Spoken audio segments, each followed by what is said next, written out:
More than 3,000 miles from New York City, across the Atlantic Ocean and off the northwestern coast of continental Europe lies the United Kingdom, which includes England, Wales, Northern Ireland, and Scotland, a land known for its heather, highlands, and haggis.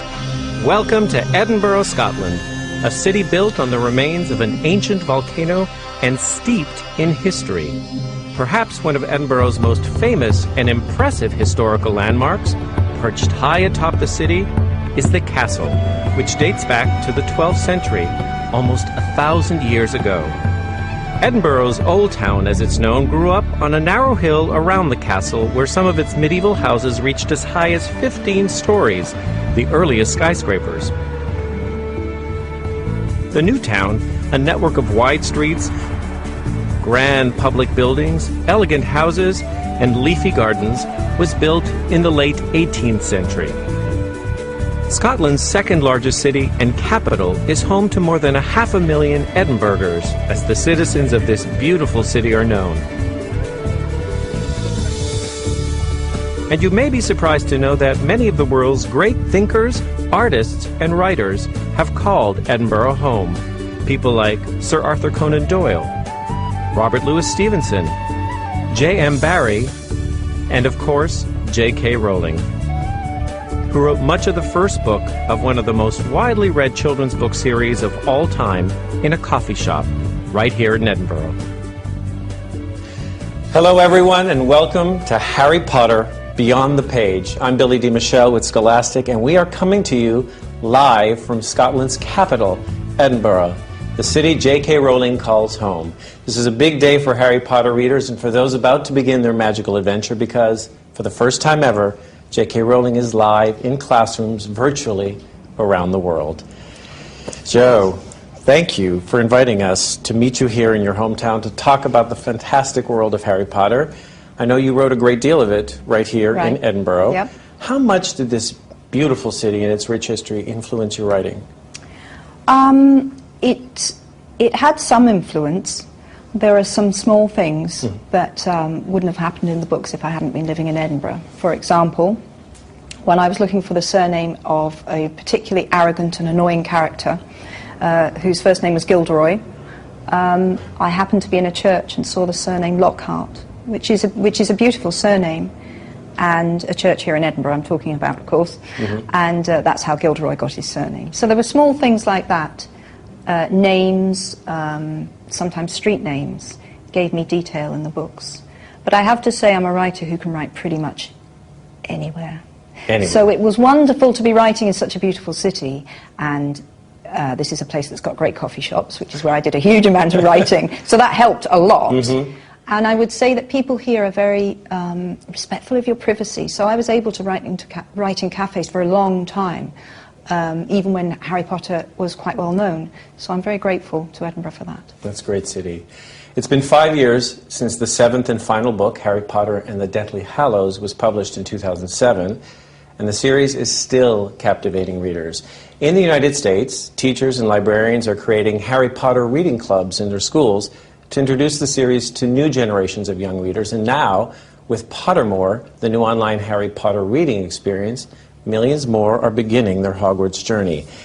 Joe, when we announced that we were doing this live event with you, the response from teachers and librarians and students and fans was obviously overwhelmingly positive. Yeah, and the questions began pouring in. I can't tell you how many, of course, and I'm going to be sharing just a few of them from students throughout the webcast. Perfect.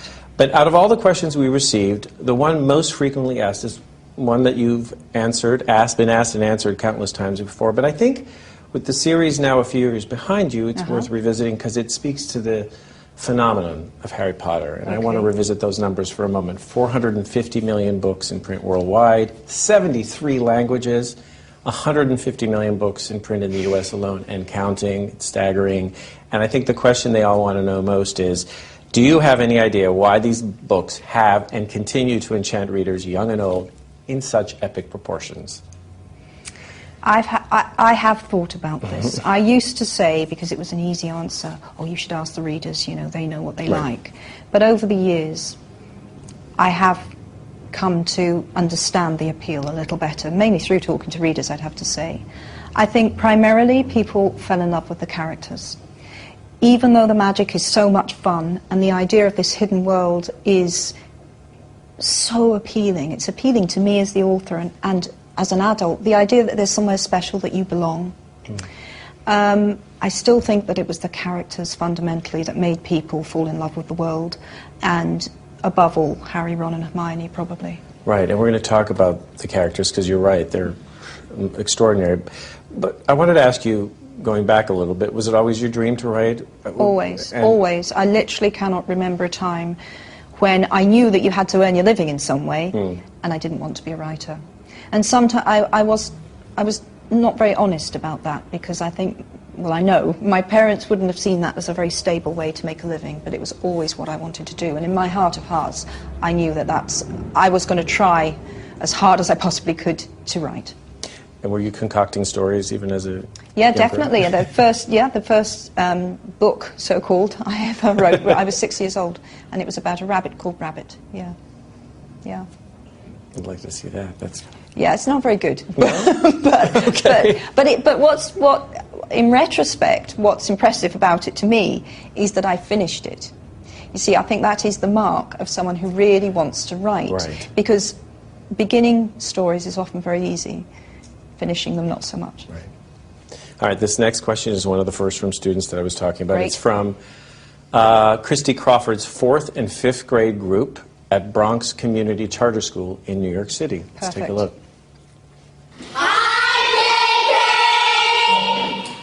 My name is Brian. I'm a writer. We're all writers. In the books, Harry has teachers like Professor Dumbledore and McGonagall who encourage him to express himself. While you were growing up, did you have teachers who encouraged you to express yourself creatively?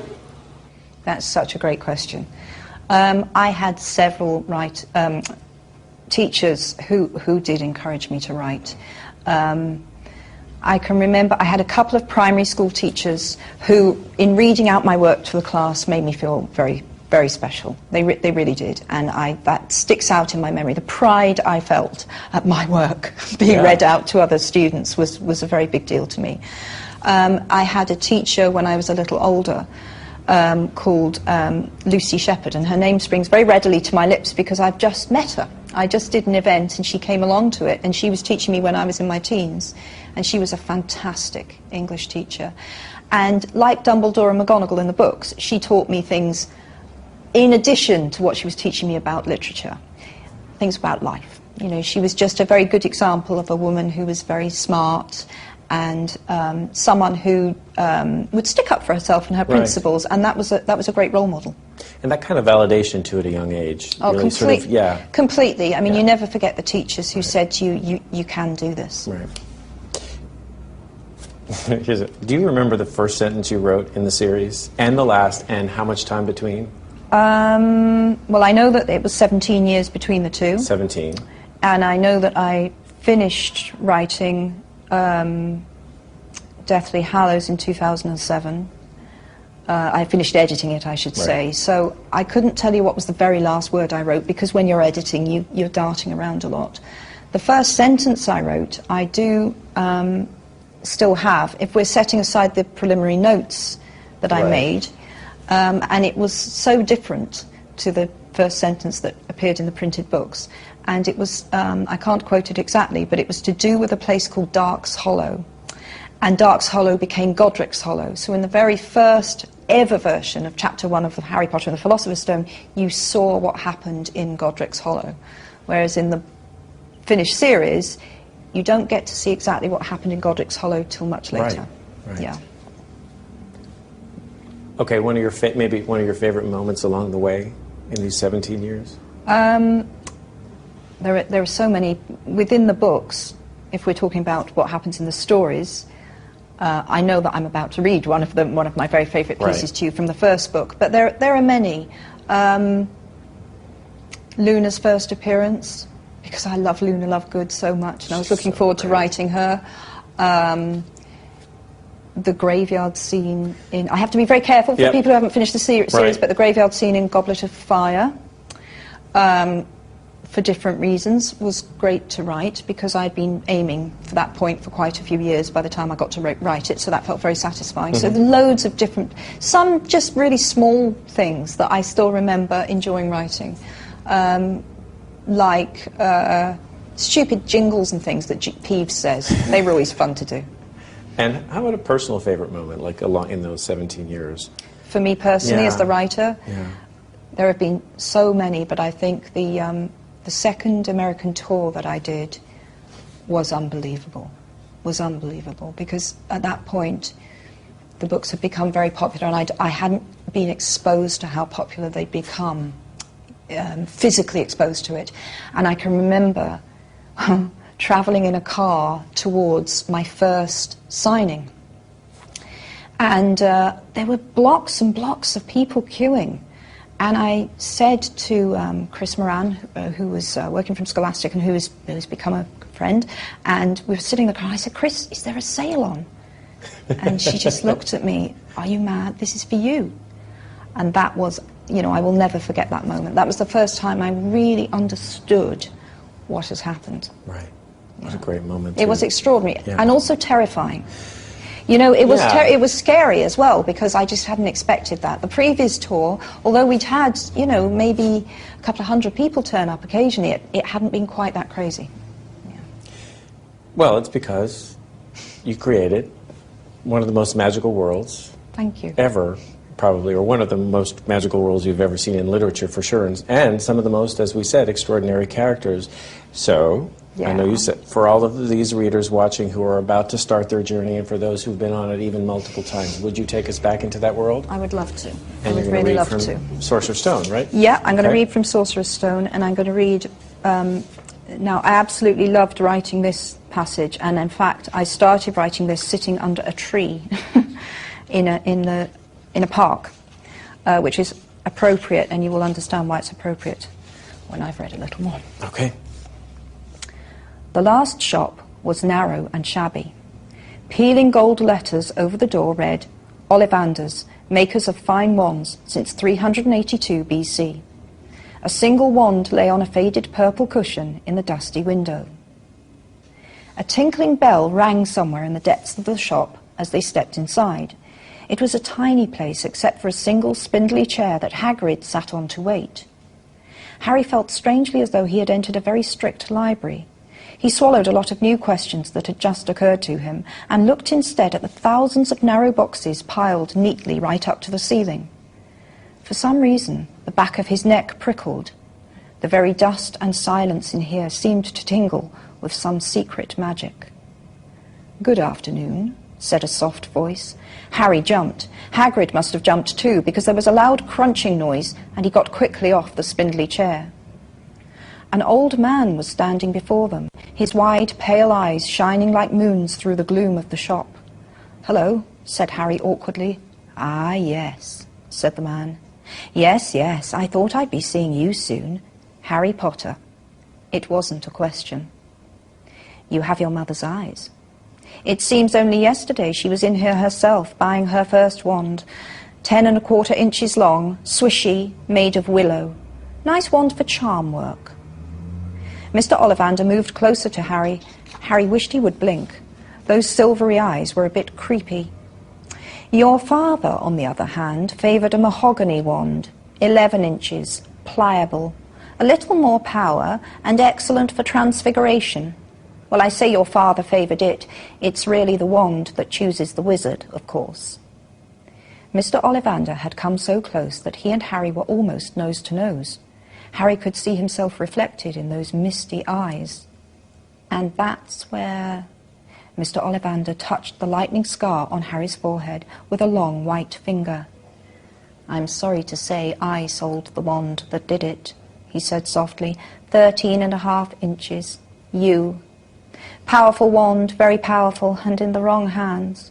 Well, if I'd known what that wand was going out into the world to do. He shook his head and then, to Harry's relief, spotted Hagrid. "Rubeus! Rubeus Hagrid, how nice to see you again. Oak, 16 inches, rather bendy, wasn't it?" "It was, sir, yes," said Hagrid. "Good wand, that one." But I suppose they snapped it in half when you got expelled, said Mr. Ollivander, suddenly stern. Yes, they did, yes, said Hagrid, shuffling his feet. I've still got the pieces, though, he added brightly. But you don't use them, said Mr. Ollivander sharply. Oh, no, sir, said Hagrid. Harry noticed he gripped his pink umbrella very tightly as he spoke. Said Mr. Ollivander, giving Hagrid a piercing look. Well now, Mr. Potter, let me see. He pulled a long tape measure with silver markings out of his pocket. Which is your wand hand? Well, I'm right-handed, said Harry. Hold out your arm, that's it. He measured Harry from shoulder to finger, then wrist to elbow, shoulder to floor, knee to armpit, and round his head. As he measured, he said, Every Ollivander wand has a core of a powerful magical substance, Mr. Potter. We use unicorn hairs, phoenix tail feathers, and the heartstrings of dragons.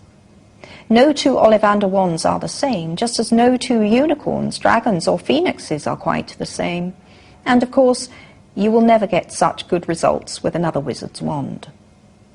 Harry suddenly realized that the tape measure, which was measuring between his nostrils, was doing this on its own. Mr. Ollivander was flitting around the shelves, taking down boxes. That will do, he said, and the tape measure crumpled into a heap on the floor. Right then, Mr. Potter. Try this one. Beechwood and dragon heartstring, 9 inches, nice and flexible. Just take it and give it a wave. Harry took the wand and, feeling foolish, waved it around a bit, but Mr. Ollivander snatched it out of his hand almost at once. Maple and phoenix feather, 7 inches, quite whippy. Try? Harry tried, but he had hardly raised the wand when it too was snatched back by Mr. Ollivander. No, no, here, ebony and unicorn hair, 8.5 inches, springy. Go on, try it out. Harry tried, and tried. He had no idea what Mr. Ollivander was waiting for. The pile of tried wands was moving higher and higher on the spindly chair, but the more wands Mr. Ollivander pulled from the shelves, the happier he seemed to become. Tricky customer, eh? Not to worry, we'll find the perfect match here somewhere. I wonder now... Yes, why not? Unusual combination. Holly and phoenix feather, 11 inches, nice and supple. Harry took the wand. He felt a sudden warmth in his fingers. He raised the wand above his head, brought it swishing down through the dusty air, and a stream of red and gold sparks shot from the end like a firework, throwing dancing spots of light onto the walls. Hagrid whooped and clapped, and Mr. Ollivander cried, "Oh, bravo! Yes, indeed, oh, very good! Well, well, well! How curious! How very curious!" He put Harry's wand back into its box and wrapped it in brown paper, still muttering, "Curious, curious." "Sorry," said Harry, "but what's curious?" Mr. Ollivander fixed Harry with his pale stare. "I remember every wand I've ever sold, Mr. Potter. Every single wand. It so happens that the phoenix whose tail feather is in your wand gave another feather, just one other. It is very curious indeed that you should be destined for this wand when its brother, why, its brother gave you that scar." Harry swallowed. "Yes, 13.5 inches, you. Curious indeed how these things happen. The wand chooses the wizard, remember. I think we must expect great things from you, Mr. Potter. After all, he who must not be named did great things. Terrible, yes, but great." Harry shivered. He wasn't sure he liked Mr. Ollivander too much. He paid 7 gold galleons for his wand, and Mr. Ollivander bowed them from his shop. The late afternoon sun hung low in the sky as Harry and Hagrid made their way back down Diagon Alley, back through the wall, back through the leaky cauldron, now empty. Harry didn't speak at all as they walked out down the road. He didn't even notice how much people were gawking at them on the underground, laden as they were with all their funny-shaped packages, with the snowy owl asleep in its cage on Harry's lap. Up another escalator, out into Paddington Station, Harry only realized where they were when Hagrid tapped him on the shoulder. "Got time for a bite to eat before your train leaves," he said. He bought Harry a hamburger, and they sat down on plastic seats to eat them. Harry kept looking around. Everything looked so strange somehow. "You all right, Harry? You're very quiet," said Hagrid. Harry wasn't sure he could explain. He'd just had the best birthday of his life, and yet he chewed his hamburger trying to find the words. "Everyone thinks I'm special," he said at last. "All those people in the leaky cauldron, Professor Quirrell, Mr. Ollivander, but I don't know anything about magic at all. How can they expect great things? I'm famous, and I can't even remember what I'm famous for. I don't know what happened when the night my parents died." Hagrid leaned across the table. Behind the wild beard and eyebrows, he wore a very kind smile. "Don't you worry, Harry. You'll learn fast enough. Everyone starts at the beginning at Hogwarts. You'll be just fine. Just be yourself. I know it's hard. You've been singled out, and that's always hard. But you'll have a great time at Hogwarts. I did. Still do, as a matter of fact." Hagrid helped Harry onto the train that would take him back to the Dursleys, then handed him an envelope. "Your ticket for Hogwarts," he said. "1st of September, King's Cross. It's all on your ticket. Any problems with the Dursleys, send me a letter with your owl. She'll know where to find me. See you soon, Harry." The train pulled out of the station. Harry wanted to watch Hagrid until he was out of sight. He rose in his seat and pressed his nose against the window, but he blinked, and Hagrid had gone. That was awesome. I love that bit. I love really that. love that bit. Those first moments in Diagon Alley are classic. I mean, those are like, you begin to really get into this world and see. Exactly. Yeah, it's so cool. Well, let's talk about Harry. Right. And his great friendship with his schoolmates, Yep. Ron and Hermione. We have a question from Alice, who's in year 7 at Tolworth Girls' School here in London, Surbiton. Oh, wonderful. Yep. Okay. How did you first imagine Harry, Ron and Hermione's relationship, and how did it change as you got deeper into the books?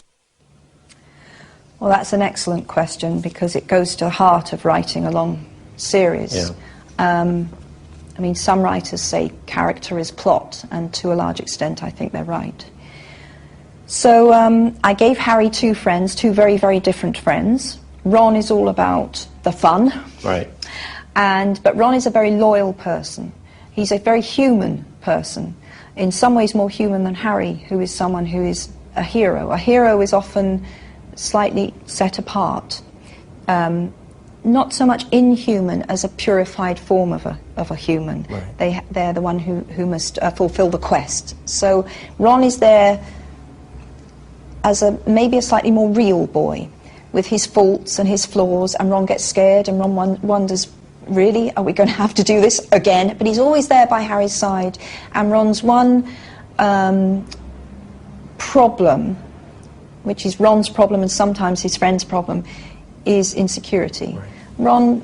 Ron feels that he's maybe not as good as his brothers. He comes from a very big family, and then he goes and makes friends with the most famous boy in the wizarding world. And so Ron's got some issues of his own to work through, and in doing so, Ron goes on his own emotional journey. So that's Ron's character, and that's Ron's plot, as it were. And I did know all those things about Ron from the start. I did know that was going to be the issue within that friendship. Then with Hermione gives Harry... So Harry is a boy who needs some fun, and he gets that from Ron. Harry is also a boy who, even though he's been marked out for this strange destiny, he's someone who doesn't know a lot. And that's where Hermione comes in. Now, Hermione is all about knowing stuff. Right. So I give him these two friends who bring to Harry things he needs. Hermione is very clever. She not only knows a lot of stuff, she knows where to find out a lot of stuff. So, but she too goes through a journey through the books. So Hermione learns to loosen up quite a lot, largely through the influence of Ron. Hermione learns that there is more to life than book learning, a lesson that really she learns quite early on, and then she grows a lot as a person.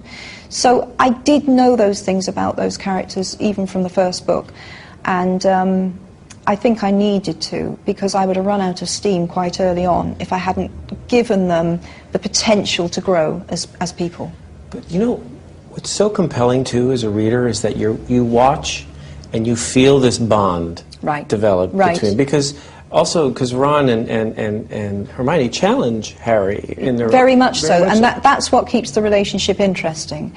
in that there is conflict within it, as there is with all human relationships. Absolutely. Even the deepest and the warmest friendships will be subject to trials. And what marks out a truly great friendship is not that it never had an argument or never saw any conflict, it's how you deal with those things. It survived it and became stronger, because you had to be honest and you had to find a way of coping with those difficulties. So, yeah. But the other thing, too, is that as a reader, we feel like we're experiencing the journey alongside them. And that journey is actually more than just about magic, isn't it? Completely, because as we're saying, you know, these are three characters whose, without wishing to be corny or cheesy, what they really need to learn about is themselves. Mm-hmm. And they, of course, need to learn about each other, but self-knowledge is key. And without giving too much away again, when we get to Harry Potter and the Deathly Hallows, what the Hallows are and what they represent reveals a lot about the people who seek them, want to use them, and being drawn to a particular Hallow tells you something about the kind of person you are. And by the time they get there, Harry, Ron and Hermione are equipped to come near such objects. And that was an emotional journey that had very little to do with magic. So you're writing these three characters. Yep. Over an extended period of time. How much of you ends up in all three of them then? I mean, there's a good argument that says that, you know, an author is in every single character they write. They have to be. You have to understand from the inside what someone's going through, which means that you have to put yourself in a lot of different heads. Mm-hmm. With Harry, Ron and Hermione, absolutely, I am in all three of them. Harry is a curious character. He's not often the most popular character in the books, for a good reason, because he has to be this questing person, and often that person is, as I say, slightly less easy to love, because their flaws tend not to be run-of-the-mill flaws. But Harry is often the bystander, the eyes onto the world, and that gives him a particular power. He is slightly detached. Detachment isn't a very lovable quality. But often people who have that detachment are rather unusual and are able to do things. And most writers have a degree of detachment. So if I stand right back from those three characters, I would say that is the part of me that maybe is in Harry.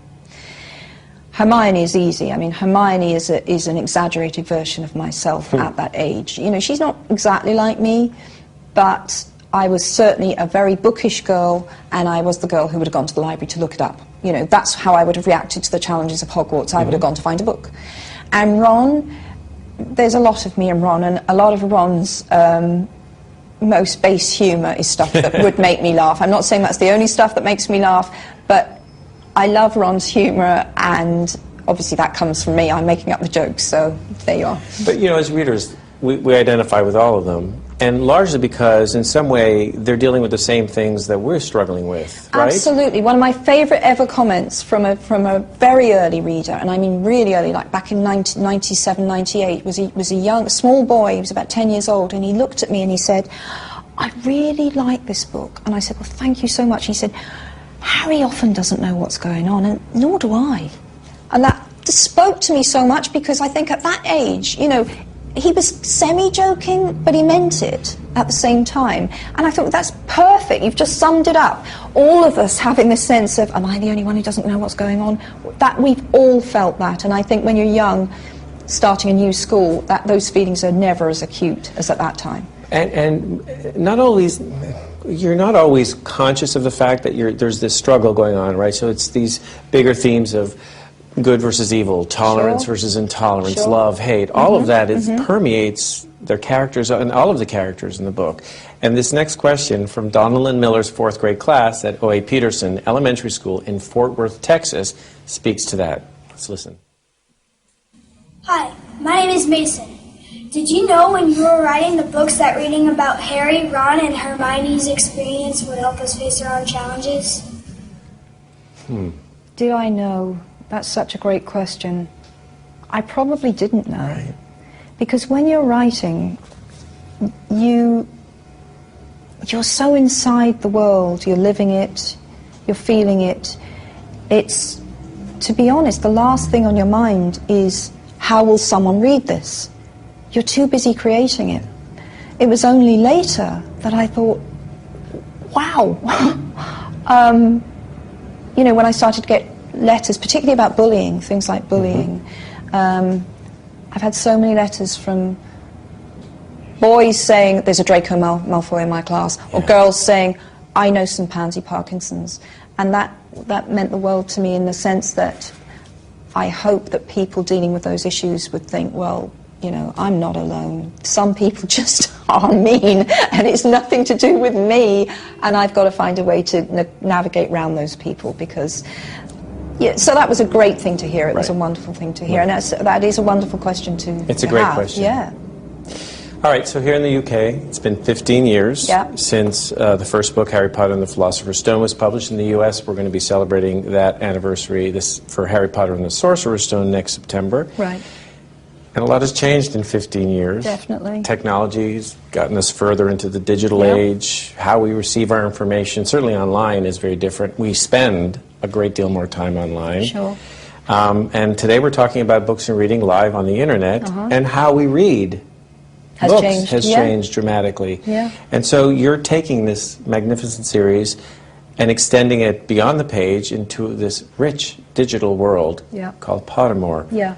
And Katya, in Cecile Robertson's 6th grade class in Eglinton Junior Public School in Toronto, Canada, wants to know this. Fantastic. Hi, J.K. Rowling! Hi, I just wanted to ask you a question. How did you come up with Pottermore.com? How did I come up with Pottermore? Pottermore. Okay. It was, I mean, the initial idea was, it's time, because a lot of fans were saying, when are we going to get ebooks? When are we going to be able to read in a different form? And it felt like it was the right time to do it. You know, I had time to concentrate on doing it right. So that's really where the idea for Pottermore came. But then I wanted it to be more than that, inevitably, because, as you say, the internet has amazing possibilities that no one dreamt of in '97 when the first Harry Potter book was published. So I saw it as a way to create an environment where you could see extra tidbits. You know, we could go inside illustrations a little bit. I mean, it's making a book in that world. It's just putting a book in that world, and you can do some wonderful things there. It's still a reading experience, you know, you still need to be able to read the books, but I was excited about the fact that we could put a really good reading experience online. And I think it's very important to say that you can get a whole load of extra stuff on Pottermore completely for free. So this isn't just about selling books to anyone, though you can buy the ebooks there if you want to. But the really exciting thing for me was I had a way, and this you can get completely for free if you go on there, I had a way of putting extra material that I'd collected over the years, or that I still wanted to find out about myself. So some little bits and pieces I've invented since. And I could put it online, and it was a way of making sure that any fan could access it. They could, you know, they could just play with it a little bit more, and it's the kind of thing I would love. If I loved a series of books, to be able to go out and to be able to go and find more about a character, a little bit of extra backstory, I would have adored. So it was a chance to do all of that. And as you say, still be reading. Exactly, it's still a reading experience, yeah. Well, we have a little preview of what wonderful things await you on Pottermore. Let's take a look.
That is so cool. I love it. And there's so much excitement about Pottermore.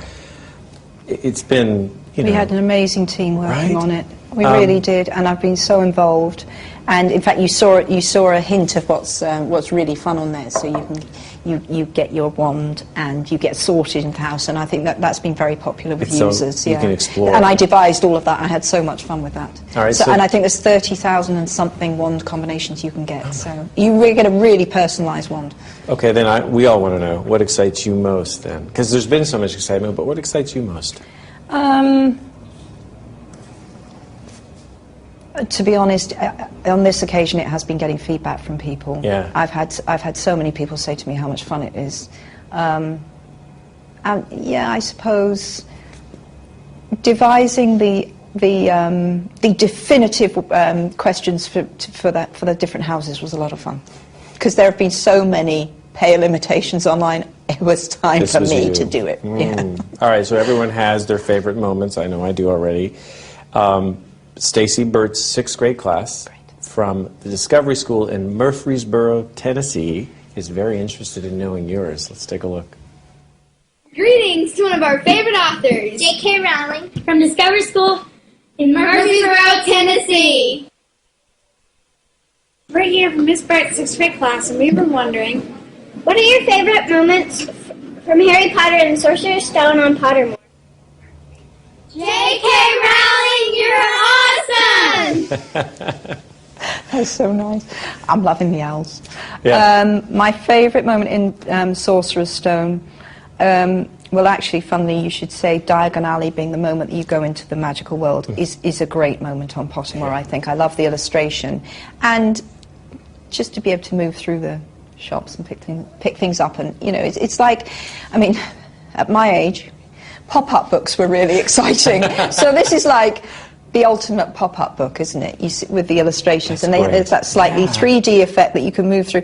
And that was very conscious, because when I wanted the style of the site to remain very book-like. So the illustrations aren't filmic, they look much more like book illustrations, like pop-up illustrations, which I love. You said there's lots of new, exclusive content, probably a fraction of what's in your head, I'm sure. Yeah. And Adam Carlin's, this is very creative 5th grade class at Turtleback Elementary School in San Diego, California. Great name. What's it called? Turtleback Elementary. Love that. They want to pick your brain a little bit. And I'm going to, this comes with a warning. There are special effects. Okay, I'm ready. Hi, J.K. Rowling! You inspire us! Have you enjoyed returning to Harry's story again? And have any of the characters come back and surprise you? That is... I have to say Turtleback has won so far. Best presentation. That was awesome. First of all, returning to Harry's story, I don't honestly feel like I ever left. I'm never going to leave. I'm never going to leave. It was 17 years of my life. I was quite heartbroken to finish writing. It was tough, very tough. Going back is so easy, it's ridiculously easy for me. I feel like I'm just unlocking a door back into my own house. And I love that. I love having the ongoing contact. So pulling things out of boxes or inventing a little bit more for Pottermore is just fun. And it's a wonderful way to stay connected to the world and to fans of Harry. So that's all great. Has a character come back and surprised me? I wouldn't exactly say surprised, because I did know them all pretty well. Having said that, I recently completed a full biography for Remus Lupin, who is one of my favourite characters in the series. And he's a teacher that Harry has in the 3rd book, Prisoner of Azkaban. And in writing Remus's biography, even though it was in my head, I'd never written it down, but I kind of knew what he'd done. But in writing it, I found myself getting very upset. That's all I can say, because I don't want to give anything away, but I did find myself getting quite emotional. So I can't say any more than that. I can't. You're getting emotional. I want to... Well, it just, I felt very connected to that character, and it was hard going back through his life again. We also have an exclusive first look at an illustration. Oh, perfect, from Pottermore, and we're going to take a look at it right now. It's exquisite. Isn't that beautiful? What are we looking at? I think it's inside the night bus. That's the night bus, exactly, yeah. Which is really how I imagined it. It's so funny because it looks so serene and comfortable, doesn't it? It does. And then the moment the accelerator hits the floor, you're in agony and everything's sliding everywhere. The night bus is fun. I liked the night bus. I love it. It's beautiful. It's got to be a thrill seeing all of this come to life, because that's the other thing. It's coming to life. It's been such a thrill. Partly, it's taken a long time. You know, I say we because it's a big team of creators who've worked on this project, and it's been a few years, and people kept saying, when are you going to do ebooks? When are you going to do ebooks? And I couldn't say, because we were working on what we hoped would be a really great reading experience online, and finally see it come to life has been wonderful. I'm logged on as a normal, as a you know, a participant. I wanted to have the experience just like everyone else, so I'm on there. Yeah. So we polled Pottermore fans, Fantastic. many of them. Great. We asked them what question they most wanted you to answer. Okay. And close to 40,000 people voted. Wow. And the question they selected with 40% of the vote, which is, which Pottermore house are you in? Well, that's a great question, because as I say, I know how it works. So I logged on, and I'm now on Pottermore as a regular user, and that's how I go check what's going on, although I'm not going to give my name, and my username.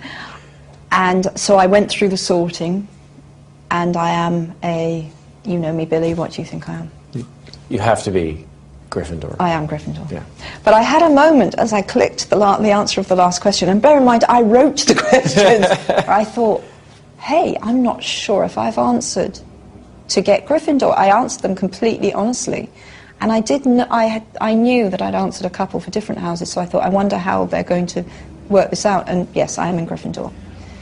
Well, that leads me to this very next interesting question from Drew. He is in Year 7 at Tiffin School in Kingston upon Thames. Let's listen to what Drew has to say. Okay. What would you say to people who are disappointed that they've been sorted into Hufflepuff on Pottermore? Well, yeah. That is actually my favourite question so far, because this is a very sore point for me. Okay. This may surprise people, but it is the truth. In many, many ways, Hufflepuff is my favourite house. Here's my reasoning, bear with me. Again, I don't want to spoil things too much for people who haven't read the whole series, so I'm going to say what I'm about to say quite carefully. Okay. There comes a point in the final book where each house has the choice whether or not to rise to a certain challenge. And that's everyone in the house. The Slytherins, for reasons that are understandable, decide they'd rather not play. The Ravenclaws, some decide they will, some decide they won't. The Hufflepuffs, virtually to a person, stay, as do the Gryffindors. Now, the Gryffindors comprise a lot of foolhardy and show-offy people. That's just the way it is. I'm a Gryffindor, I'm allowed to say it. You know, there's bravery and there's also showboating, and sometimes the two go together. The Hufflepuffs stayed for a different reason. They weren't trying to show off. They weren't being reckless. That's the essence of Hufflepuff House. Now, my eldest child, my daughter Jessica, said something very profound to me, not very many days ago, actually. She said to me, and she, by the way, was not sorted into Hufflepuff House, but she said to me, I think we should all want to be Hufflepuffs. I can only say to you that I would not be at all disappointed to be sorted into Hufflepuff House. But I'm a little upset that anyone does feel that way. But you are a Gryffindor. But I am a Gryffindor, you know, but that's not all good. I know Harry's a Gryffindor, but Harry's a Gryffindor for the same reason I'm a Gryffindor. You know, well, you know, I've got a short temper. Harry's got his issues. I'm just saying. I'm just saying. All right. Also, Gryffindor hasn't, despite the way it thinks of itself, it's turned out the odd dark wizard. Hufflepuff's got a pretty much clean record on that front. Of course. Yes, you see. All right, Hufflepuff there. As indeed Slytherin has turned out the more than one hero. That's right. Yeah. All right. Yes. Pottermore, up and running. Up and running, at last, thank goodness. 450 million books. Yeah, that's a few. What's next for you? What are you working on? More books. Definitely, more books, yes. Well, right now, I'm still promoting, and will be for a few more days, the last book I published, which is a book for adults. Mm-hmm. Congratulations. Thank you very much. But I think that the next thing I publish is likely to be a book for children.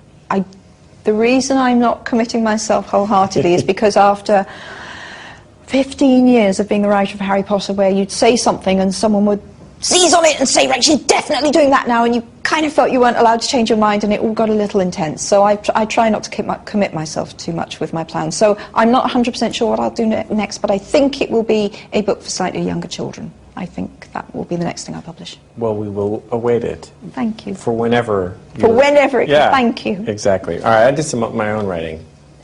Actually, rewriting. Rewriting, Yeah. okay. So there's a great French novelist. His name is Marcel Proust. Yes, indeed. He's penned a very famous questionnaire, which a lot of people have used. Indeed. I adapted it. Okay. A little bit. That sounds scary. My own version just for you. Okay. Lucky you. Are you ready to answer? I'm ready. Okay, here, now, first thing that comes to your mind. This is going to go fast. Okay. All right. Okay. Gosh, that is scary. Okay. Here we go. Okay. Favorite color? Pink. I knew I'm supposed to be going fast. I'm sorry. Favorite food? Sushi. Least favorite food? Oh, tripe. Which I have eaten, because I'll try anything. Let's and move on. It's as bad as it looks. Yeah. Favorite sound? Ooh, the sea or my husband snoring. Least favorite, I've heard the sea. Least favorite sound? My husband snoring when I want to get to sleep. Favorite sport? Quidditch, obviously. Yeah, well, yeah, of course. Okay. Favorite host who's ever interviewed you? No, I'm just kidding. Favorite thing to do when you're not working? Take my kids out somewhere fun, or I'm quite a creative person. I like to draw. Listen to music. Not very exciting answers, are they? But Yeah, that's the they're truth. not. Oh, and I love cooking. I love to cook, yeah. And baking? Yeah, I love to bake, yeah. Quality you most admire in a person? Bravery. Yeah. Yeah, it is. That's a good answer. Yes.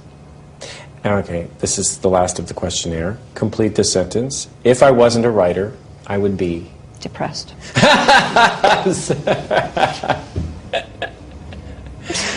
And Is that a profession? There's nothing else. There's just nothing else Yeah. that I would want to do. My youngest daughter said to me, not very long ago at all, she said, Mummy, if you had to choose between us and writing, what would you choose? And I said, I would choose you, but I would be very grumpy. Thank you for going along with that. That was fun. Yeah. Yes. I have so many more we can talk. Everyone said it, Harry Potter, massive success, but you've said this many times, Joe, that getting kids reading has been one of the most gratifying outcomes of writing the Harry Potter series.